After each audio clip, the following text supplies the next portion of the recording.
नमस्कार, ओम शांति। आज हम अपने कोर्स को आगे बढ़ाते हुए परम पिता परमात्मा और उनके दिव्य कर्तव्यों के बारे में जानेंगे। परमात्मा जो निराकार ज्योति बिंदु स्वरूप है, जिस प्रकार से हम आत्माएं निराकार ज्योति बिंदु स्वरूप हैं, इस सृष्टि में पाठ बजाने के लिए, कार्य व्यवहार कर्म को करने के लिए हमें इस देह की आवश्यकता पड़ती है। जब हम इस देह में गर्भ के द्वारा जन्म लेती हैं, तभी हम अपना पार्ट प्ले कर सकते हैं। इस देह के बिना हम आत्माएं कुछ कार्य व्यवहार कर्म संबंध संपर्क में नहीं आ सकती। तो परमात्मा निराकार है और हम आत्मा इस देह में अपना जीवन व्यतीत कर रही हैं साकार रूप से। तो परमात्मा को भी साकार माध्यम की आवश्यकता पड़ती है। कराने वाला परमात्मा है, परंतु परमात्मा निमित्त बनाते हैं, इंस्ट्रूमेंट्स का यूज़ करते हैं अपने कार्यों को पूरा करने के लिए, विश्व परिवर्तन के कार्य को पूरा करने के लिए। तो जैसे कि दुनिया में भी हम देखते हैं, सुनते हैं, कहा जाता है कि ब्रह्मा को नई दुनिया का रचनाकार, सृष्टि का रचनाकार कहा जाता है। अब जैसे कि हमने जाना कि अब हमें विश्व परिवर्तन के या नई चीज़ बनाने की आवश्यकता पड़ती है। कब जैसे हमारा घर होता है, पुराना हो जाता है, तो हम सोचते हैं, चाहते हैं कि हमारा नया घर बन जाए। पुराना घर हो चुका है तभी ना। इसी तरीके से ये जो सृष्टि है पुरानी हो चुकी है, वो कब होती है? जो अब समय ये चल रहा है, इस समय होती है, यानी कलयुग में होती है। कलयुग के अंत में आते आते सृष्टि एकदम तमो प्रधान हो चुकी है, पुरानी हो चुकी है, बूढ़ी हो चुकी है, बीमार हो चुकी है। इसीलिए परमात्मा ब्रह्मा द्वारा नई सृष्टि के निर्माण के लिए स्थापना का कार्य ब्रह्मा के द्वारा करवाते हैं।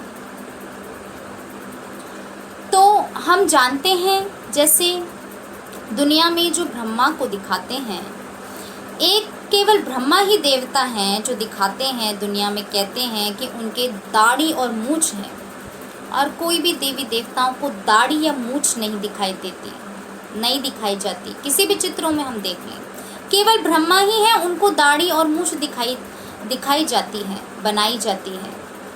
तो ये जो दाढ़ी और मूंछ है, ये तो कलयुग का प्रतीक है। जो इतने बाल आदि आते हैं, ये जो तमो प्रधानता है, अपवित्रता है हम आत्मा हमारे देह में, उसका प्रतीक है। परंतु जो देवी देवता हैं, सर्वगुण संपन्न हैं, 16 कला संपूर्ण निर्विकारी हैं, पूर्ण रूप से पवित्र हैं, तन और मन आत्मा पूर्ण रूप से शुद्ध है, पवित्र है, 100% एक्यूरेट। इसलिए उनको दाढ़ी और मूंछ नहीं दिखाई देती। और ब्रह्मा ही केवल देवता हैं जो उनको दाढ़ी और मूंछ दिखाई जाती है। इससे सिद्ध होता है कि ब्रह्मा उन देवी देवताओं के साथ यानी सतयुग में नहीं होते, ब्रह्मा कलयुग में ही होते हैं। ब्रह्मा जी हैं जो इस कलयुग में होते हैं, और इस कलयुग में ही परमात्मा फिर इस ब्रह्मा तन का आधार लेते हैं, अपना माध्यम बनाते हैं विश्व परिवर्तन के कार्य के लिए, सृष्टि परिवर्तन के कार्य के लिए ब्रह्मा का निर्माण होता है। जब परमात्मा की इस देह में प्रवेशता होती है, तब उनका नाम ब्रह्मा पड़ता है, और ब्रह्मा द्वारा नई दुनिया की स्थापना होती है। अब नई दुनिया की जब स्थापना हो गई, अब वहाँ पे जो नई आत्माएं अर्थात देवी देवताएं रहेंगे, उनके द्वारा हमारी पालना, यानी विष्णु द्वारा हमारी पालना होती है। नई दुनिया में जब हम प्रवेश करते हैं विष्णु द्वारा, यानी वो सतयुग के नंबर 1 फर्स्ट प्रिंस के बाद वो जब गद्दी पे बैठते हैं, तो विष्णु श्री नारायण जो हैं हमारे महाराजा पहले बनते हैं। और उनके द्वारा हमारी नई दुनिया में सतयुग में स्थापना के बाद पालना होती है। और उसके बाद शंकर द्वारा परमात्मा विनाश करवाते हैं। कराने वाला परमात्मा ही है, परंतु परमात्मा माध्यम बनाता है। परमात्मा निराकार ज्योति बिंदु स्वरूप है।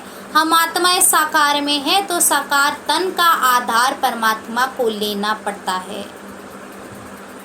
ब्रह्मा द्वारा स्थापना, अब वो स्थापना कहाँ पे होगी? नई दुनिया की। पुरानी दुनिया में रहते हुए ही स्थापना का कार्य चलता है। और ब्रह्मा अर्थात जो परमात्मा की जिस देह में प्रवेशता होती है तब उनका नाम ब्रह्मा पड़ता है।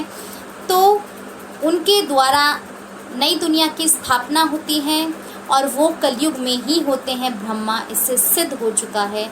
और विष्णु द्वारा पालना और शंकर द्वारा विनाश।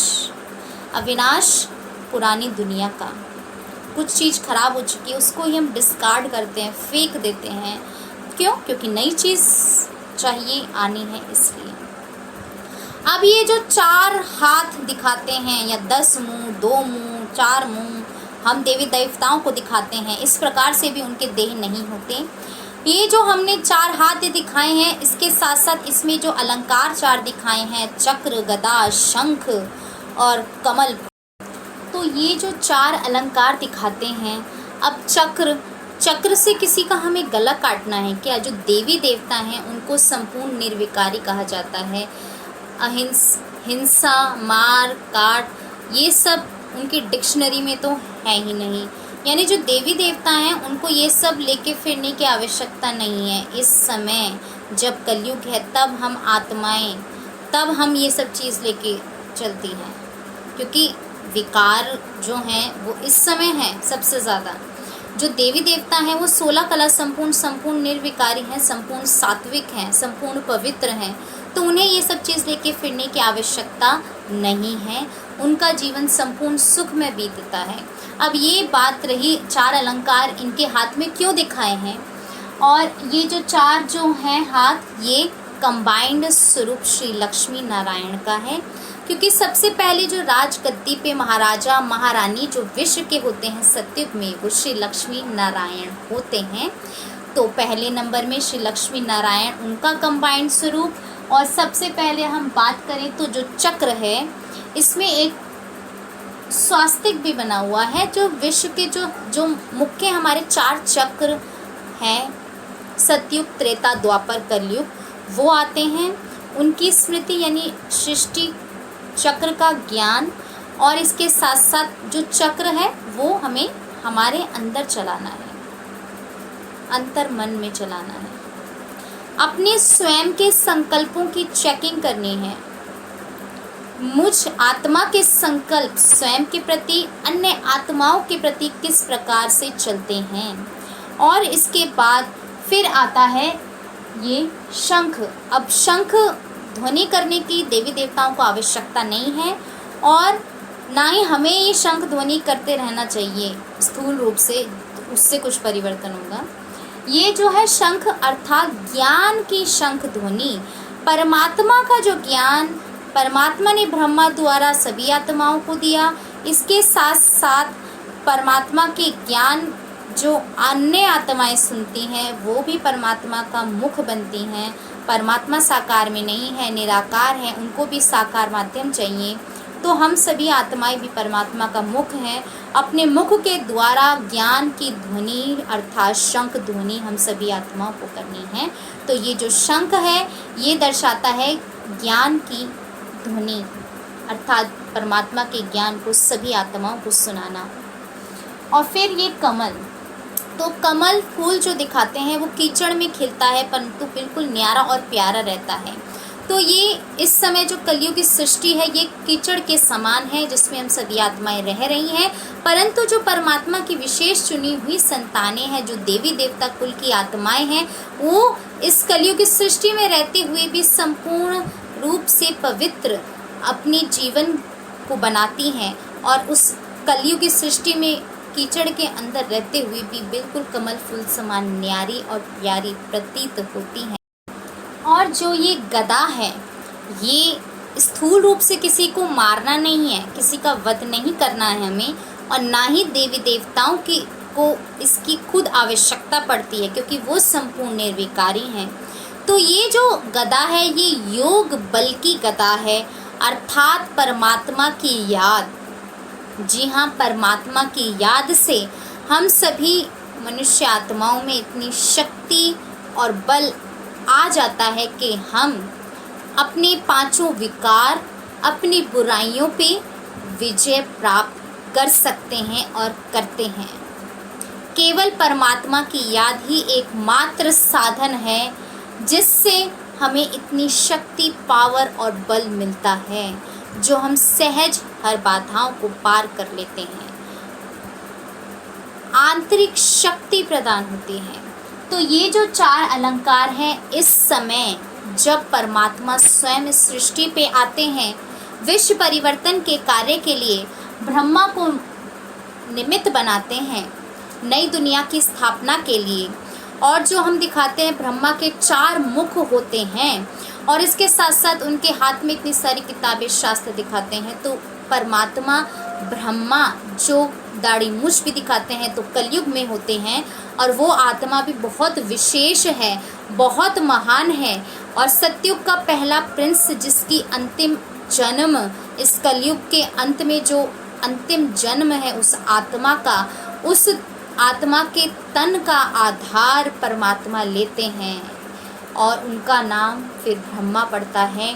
और जो 4 मुख दिखाते हैं उसका अर्थ है परमात्मा जब आते हैं ब्रह्मा तन में, तो ब्रह्मा के मुख द्वारा कोई एक जगह 2 जगह नहीं, परंतु विश्व, पूरे विश्व में, चारों दिशाओं में जो है विश्व, पूरे विश्व भर में परमात्मा की ज्ञान की वृद्धि होती है, परमात्मा का ज्ञान फैलता है, पहुंचता है। क्योंकि विश्व की सभी आत्माएं जो इधर उधर परमात्मा से जो बिछड़ चुकी हैं, फिर से परमात्मा के ज्ञान को सुनकर परमात्मा के पास फिर दौड़ी चली आती हैं। ब्रह्मा द्वारा स्थापना, विष्णु द्वारा पालना, शंकर द्वारा विनाश कराने वाला परमात्मा निमित्त बनाते हैं। हम मनुष्य आत्माएं जो साकार में हैं, हमें विश्व का सतयुग, त्रेता, द्वापर, कलयुग अपना परमात्मा स्वयं हम आत्माओं का सत्य परिचय देते हैं। कंबाइंड स्वरूप श्री लक्ष्मी नारायण और ये 4 अलंकार जो इस समय हमें सूक्ष्म रूप से, आंतरिक रूप से अपने जीवन में धारण करने हैं, जिनको धारण करने से ही फिर हम इस देवी देवता पद के लायक बनेंगे। जो आंतरिक परिवर्तन होगा वो हम आत्माओं का इतना शुद्धिकरण, प्योरिफिकेशन कर देगा, केवल परमात्मा ही है, परमात्मा के ज्ञान के द्वारा ही हो सकता है। और उस शुद्धिकरण के द्वारा हम आत्माएं एकदम सच्चा सोना बन जाती हैं, और फिर इस नई दुनिया में हम देवी देवता स्वरूप में जन्म लेती हैं। ये थे परमपिता परमात्मा और उनके दिव्य कर्तव्य। धन्यवाद। ओम शांति।